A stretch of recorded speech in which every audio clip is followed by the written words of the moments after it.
ተነስቶ አሳያቸው አዩት ማለት ነው። እሺ በቃ እፎያዬ ይሄ ጥያቄ ከይቅርታ ጋር አታውቀውም። አክቹዋሊ ይህንን ጥያቄ ብለህ ዘመን በጣም ያሳፍራል። ይህንን ጥያቄ ብለህ ዘመን ጥያቄ ብለህ ዘመምጣት አዳምጥ እንጂ እኔ ደቂቃ እኮ ነው። እፎይ ረጋ ብል በቃ ጥያቄ ብለህ ዘመምጣት ዮሐንስ ወንጌል ምዕራፍ 20 አንብበው። ለማንኛውም ሽቶ ወደ መቃብሩ ጋር ሲሄዱ ተነስቶ ያገኝተውታል። ከመቃብር ተነስቶ መቃብሩ ድል አድርጎ ተነስቷል። የኔና የአንተም ጌታ ባታምነው ተነስቷል። ክብር ለክርስቶስ ይሁን። ባይርከቱ ግን በጣም የሚያሳዝነው ሲነሳ ያየው አንድ ሐዋርያ የለም። እሺ አሁን ወደ የት እንሄዳለን? ስለ አጋንንት በእስልምናና በክርስትና አጋንንት ታዲያ ኮንክሉዥን ነው ወንድማችን። ና ስለ አጋንንትማ ሳነጋገር ካበለት በጣም ነው የሚያፍሩብህ። ወላሂ ነው። ሁለተኛ ስለ አጋንንት ላይፍ ላይ እንዳታወራ ነው ባድርገህ። አሁን አላህ ምን እንደሆነ አሳይተነዋል።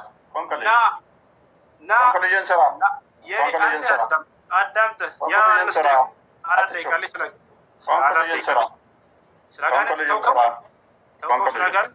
ደጋግሜ ነግሬሃለሁ። ቅድም ነግሬሃለሁ። 15 ደቂቃ ላይ አዳምጥ። ስለ አጋንንት ሳናወራ ሪካርዱን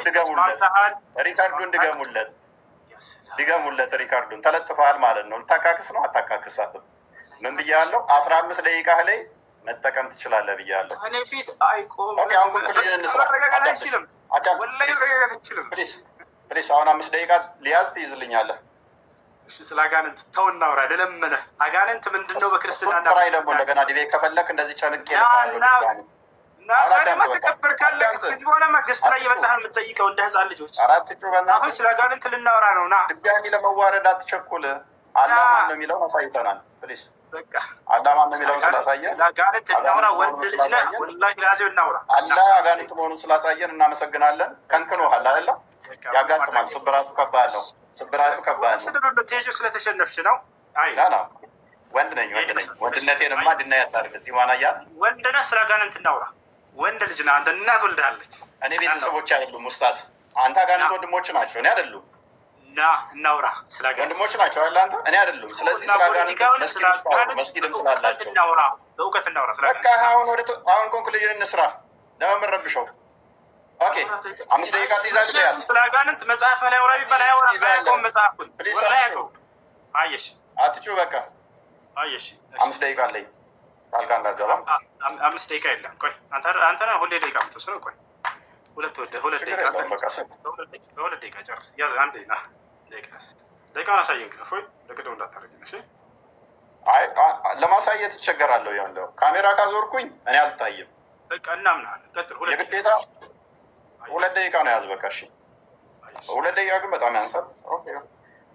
ኦኬ እናመሰግናለን ወንድማችን ኡስታዝ እሱ ቴንኪው። በመጨረሻ እንደምንም ተገፍተህም ቢሆን መጥተህ አልተገለጠም ቢሆንም መልሱም ላለ እንትን እንደዚህ ተገፍቶ በፑሽ ብመጣ ጥሩ ነው።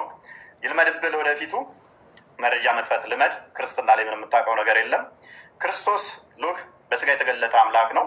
እሱን ካላ ጋር ሊያመሳስል ነው የሞከረው። እንደገና ደግሞ የነቢያት አስተምሮትን ምንም የሚያውቀው ነገር የለም። ነቢያት እግዚአብሔር በሁሉ የሞላ በሁሉ ያለ መንፈስ እንደሆነ ነው የሚያምኑት። አላህ ግን ከአርሽ በላይ ያለ ከሌሊቱ 1/3 ላይ ሁሌም የሚወርድ ነው። ገሃነምም በእግሩ ሲጭንባት የምትሞላ እንደዛ ብለው አላስተማሩም። አንዱም ነቢይ እንደዛ ብለው ያስተማረ የለም። እግዚአብሔር መንፈስ ነው። እንደዚህ አካል ክፍሎችን ፓርቶችን በመስጠት ሆኑ በፓርቶች የተገነባ ነው ብለው የሚያምኑ አይደሉም። ነቢያቶች አምላካችን ጭንቅላት ይኑረው አይኑረው፣ ብልት ይኑረው አይኑረው፣ አንገት ይኑረው አይኑረው አናቅም ብለው ያስተማሩበት የለም። ወንድማችን አናቅም በሚል ነው። ስለዚህ የሚያውቀው ምንድን ነው? እግር ነው፣ እጅ ነው፣ ከዛ ባት ነው የሚያመልከው ወንድማችን። እግር፣ ባት፣ እጅ ነው። ይሄ የአምላክ ባህሪም አይደለም በመሰረቱ ማለት ነው። ስለዚህ ፈጣሪን የሚያካብበው የሚያዋስነው የሚያካልለው ምንም ነገር የለም። ግራ ቀኝ፣ ፊት ኋላ፣ እታች ላይ ተብሎ ለፈጣሪ አይነገርም። ከስፔስ እና ፕሌስም ውጪ ያለ ሁሉን የፈጠረ ሁሉን ያስገኘ ሁሉን የሰራ ነው። የዚህ አምላክ ግን ጭንቅላት ይኑረው አይኑረው እንኳን አያውቅም። ጭንቅላት የሌለውን አካል የምታመልክ ከሆነ አስቸጋሪ ነው። አላህ ይሮጣል ይላል፣ በምንድን ነው የሚሮጠው? አያውቅም። አላህ ይስቃል ይላል፣ በምንድን ነው የሚስቀው? አያውቅም። ሊትራሊ እንወስዳቸዋለን ብሎ ስለሚያምን ማለት ነው። እኛ ጋር የሚጠቀሱት ሜታፎር ናቸው። አካላት ከተጠቀሱም በግብር አካላት እጅ ቢባል እጅ እንኳን ክርስቶስ የአብ እጁ የአብ ክንዱ ተብሎ ይተረጎማል። የአብ እጁ ነው የአብ ክንዱ ነው ተብሎም ይተረጎማል ማለት ነው። በቃሉ ስለተፈጠረ በእጁ ሰራ ቢባል እንኳን ሁሉ የተፈጠረው በቃል ነውና እግዚአብሔር በእጆቹ ሰራ ቢባል እንኳን ቅድም ስላመጣው ማለት ነው ያ ሁሉ የሆነው በቃል ዮሐንስ ወንጌል ምዕራፍ 1 ቁጥር 3 ላይ እንደሚናገር ርዕሳችን ምን ነበር? የነቢያቶች የሰበኩት አምላክ ማን እንደ የሚል ነው። እኔ ስለ አምላክ እስኪ ልንገራችሁ። አምላክ አላህ ሱብሓነሁ ወተዓላ ነቢያቶች የሰበኩት አንዱ አምላክ ታላቁ አብርሃም አምላክ አላህ ሱብሓነሁ እንዴ በአንድ 20 ደቂቃ አለቀ፣ 20 ሰከንድ አለቀ። እሺ ችግር የለውም። አብርሃም ምን አለ? ወኢብራሂም ኢዝ ቃለ ሊቀውሚሂ አዕቡዱላህ፣ አብርሃምን ባለ ጊዜ አስታውስ ሙሐመድ ለህዝቦችህ አምላካችሁን አላህን ተገዙ አላቸው ይላል። ስለዚህ አብርሃም ምን አለ? አምላክን አላህን ተገዙ አለ። ታላቁ ለእስራኤል ልጆች የተላከው ነቢዩ ኢየሱስ ዒሳ ዓለይሂ ሰላም የድንግል ማርያም ልጅ የዛች የጻድቋ ልጅ ምን አለ? ወኢነ አላህ ረቢ ወረብኩም ፈዕቡዱሁ ሃዛ ሲራጡን ሙስተቂም አለ። በህዝቦቹ ፊት በእስራኤላውያኖች ፊት ቆሞ ምን አለ? የእኔም ጌታ የእናንተም ጌታ እርሱ አላህ ነው፣ እርሱንም በብቸኝነት ተገዙት አለ። ነገር ግን ኢየሱስን ዒሳን ካደው ይሄ ሰውዬ እና ተከታዮቹ እኔ አምላኬን አምልኩ እያለ እየተናገረ ኢየሱስ ክርስቶስ ዮሐንስ ወንጌል ምዕራፍ 20 ቁጥር 17 ላይ ወደ አምላክ ያደርጋለሁኛል አምላክ አለኝ እያለ እያስተማራቸው አይ ተሳስተሃል ኢየሱስ አንተ ራስህ አምላክ ነህ ብለው ካዱት ክርስቲያኖች አያቸው አይደል? ልክ እንዲሁ ኢልያስ ምን አለ? ወኢነ ኢልያስ ለሚነ ልሙርሰሊን ኢዝ ቃለ ሊቀውሚሂ አላ ተተቁነ ተድዑነ በዕለን ወተዘሩነ አሕሰነ ልኻሊቂን አላህ ረበኩም አለ። ኢልያስ ታላቁ የአላህ ነቢይ ምን አለ? የእናንተም የአባቶቻችሁም ጌታ እርሱ አላህ ነውና አላህን ተገዙት አለ። ያ ታላቁ ኑሕ ምን አለ? ቃለ ስብሓነሁ ወተዓላ ሓኪየን ዐን ኑሕ ዓለይሂ ሰላም ፊ ሱረት ሁድ ወለቀድ አርሰልና ኑሐን ኢላ ቀውሚሂ ፈቃለ ያ ቀውሚ ዕቡዱላህ ማ ለኩም ሚን ኢላሂን ገይሩህ። ኑሕ ለህዝቦቹ ምን አለ? ህዝቦቼ ሆይ አላህን በብቸኝነት ተገዙት ከእርሱ በስተቀር ሌላ ማንም አምላክ የላቸውም እና ብሎ ተናገረ። ስለዚህ እፎይ አንተንም ሆነ እንዲሁም ደግሞ ከአንተ ጋር እየተከተሉ ያሉ ልጆችን የማንኛውም የኢትዮጵያ ሀገሬ ልጆች ክርስቲያኖችን በጣም አዝንላችኋለሁ፣ በጣም እወዳችኋለሁ፣ በጣም እሳሳላችኋለሁ። ልክ ነቢያቶች ለህዝቦቻቸው እንደሚሳሱት የአብርሃም የኢስሐቅ የያዕቆብን የኢየሱስን የማርያምን አምላክ አላህን እንድታመልኩ ጥሪ ያደርግላችኋለሁ። ቆም ብለህ አስብ አንተ ልጅ። ሌላውን በመክረህ ስለ ክርስትና በደንብ አድርገህ ቤተክርስቲያን ሂደህ ተማር። ስለ እስልምና ጥያቄዎች በሚኖረው ጊዜ ከዚህ በኋላ ገስት ላይ የመጣህ እንድትጠይቅ አስተናግድሃለሁ በየትኛውም ሰዓት ነው። ወላሂ ከሁሉም በፊት ለአንተ ቅድሚያ ሰጥሃለሁኝ። አደራህን እፎያዬ፣ አደራ አደራ አደራ። ጥያቄዎች ካሉ መተህ ጠይቀኝ። መልካም ጊዜ ይሆንልህ። ስለተገናኘን በጣም ደስ ብሎኛል። እፎይ እሺ፣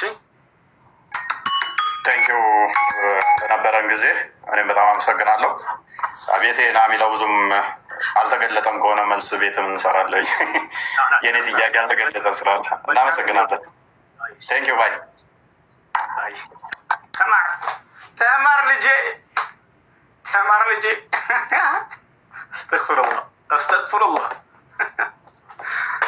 አሁን ኢምሩ አንበሳው አላ ሳላህ አንበሳው ኢምሩ ነብሯ እቺ ማለት ነው የንጽጽር አባት ኡስታዝ ወሂድ፣ ልክ እንዲሁ ደግሞ የንጽጽር ሞተር ኢብራሂም እና ኡስታዛችን አቡበክር እናንተ ሁሉ ገቡና እስኪ ለዚህ ህዝብ እናስተምሩ። ምናልባት ከዚህ በኋላ ክርስቲያኖች አላሁ አክበር አላሁ አክበር አላሁ አክበር አላሁ አክበር አላሁ አክበር ብዙ ሚዩት ብታደርግና እኛ ብቻ ብናወራ ደስ ይለኛል። ካሁን በኋላ ከይቅርታ ጋር ማለት ነው። ከይቅርታ ጋር ምን ይመስላል? ሳላ እንደዛ ይመስላል። ገስቱን በ10 አድርግና ብዙ የምናወራቸው ነገሮች አሉ። ጀዛከላሁ ኸይር። በጣም ደስ የሚል ማብራሪያ ነበረው የሰጠኸው። በጣም ደስ በሚል እርጋታ፣ ደስ በሚል ኮንፊደንስ ነው እያንዳንዱን ጥያቄ እግር በእግር የመለስክለትና እጅግ በጣም ደስ ብሎናል። አላህ ይቀበል ኡስታዝ ሱሱ። ኦፊሻሊ ሳላ አፍወን ኦፊሻሊ ወንድም ኢምራን ከመጣ ያወራል፣ ካልመጣ ኦፊሻሊ ወንድም ኢምራን ለዚሁ ልጅ አሁን ለተገለጸው ልጅ ማለት ነው። በቃ ሌላ ጊዜ እንትንላለሽ እንቀጥልሽ። ከይቅርታ ጋር ለዚህ ልጅ ከዚህ በኋላ ውይይት አታቅርብ። በአላህ ውይይት አታቅርብ። ምንም ለሰው የሚያውቀው ነገር የለም። ስለ አላህ ተናገር ተብሎ መሐመድና አይሻ መሐመድ እንዲህ አድርጋበት አይሻ እንዲህ ብሎ እያወራ የሚያውቀው ነገር የለም። ወላሂ ጋዜ ከዚህ በኋላ እኔ የመጨረሻ እድል ሰጥቼዋለሁ። ክርስቲያን ሰምታችኋል። ጥያቄ ሲኖርህ መጣና እና ጠይቅ ገስት ላይ በቃ አትፍር አብሽር። ስለዚህ ጥያቄ ካለህ እፎይ ከዚህ በኋላ ናብያዋለሁ ሰምቷል። ይሄን ነገር ከዚህ በኋላ እየመጣ እንደሚጠይቅ ተስፋ አደርጋለሁ። ገብቷችኋል? አይሽ ውይይት ብላችሁ ከዚህ በኋላ ተቀርቡለት ይማር። በቃ እየመጣ ጥያቄ በሚኖረው ጊዜ እኔ ላስተናግደው ቃል እገባለሁ። በቃ እንደዚህ እየመጣ ይጠይቅ። ስለ ክርስትናው ደግሞ ቤተ ክርስቲያኖች ዝም አትበሉት፣ አግዙት፣ ወላሂ አስተምሩት። ወስዳችሁ ክርስትናን ወቅ እንደዚህ ነው በሉት። አባቶቻቸው ያላስተማሯቸውን ትምህርት እያመጣ እየሰበካቸው ነው። ይሄ ልጅ ወደ ተሳሳተ መንገድ እየወሰደቻል። ለማንኛውም ይቅርታ ብዙ ደቂቃ ያስኩባችሁ። ወደ ስንት ደቂቃ ነው? አይ ሳላ ኢንሻላ እንትን የምትለው ሀሳብ ካለ ኢንሻላ እንትን በል። ኢብሮ ካላችሁ ገስት ላኩ። ኢንሻላ እኔ ያስገባቸዋል። እንትን ስላለ ምንድን ነው እንትን ስላለብን ማለት ነው የዋርኒንግ ምልክት ውስጥ ጋር ስላለ እንትን ማድረጋቸውን አታቋርጡ። አንድ ከይቅርታ ጋር ከፈቀዳችሁልኝ እኔ ከመውጣቴ በፊት ቁርአን ልቅራ። ትፈቅዳላችሁ? ኦኬ እሺ፣ እሱ እሺ ይቻላል። አላረዝምባችሁ። ምናልባት ግን ብዙ ቁርአኑን ሲሰሙ ያው ሰይጣኖች እንትን ስለሚሉ አንዳንድ እነሱን ስለምፈልጋቸው አጠር ይበልልና ኢንሻአላህ በቃ አጠር ያደርገዋለሽ። አንድ ገጽ ብቻ ልቅራላችሁ። አንድ ገጽ ብቻ ልቅራላችሁ። እንትን ኬብል ውስጥ እስኪ ነጭት ነው።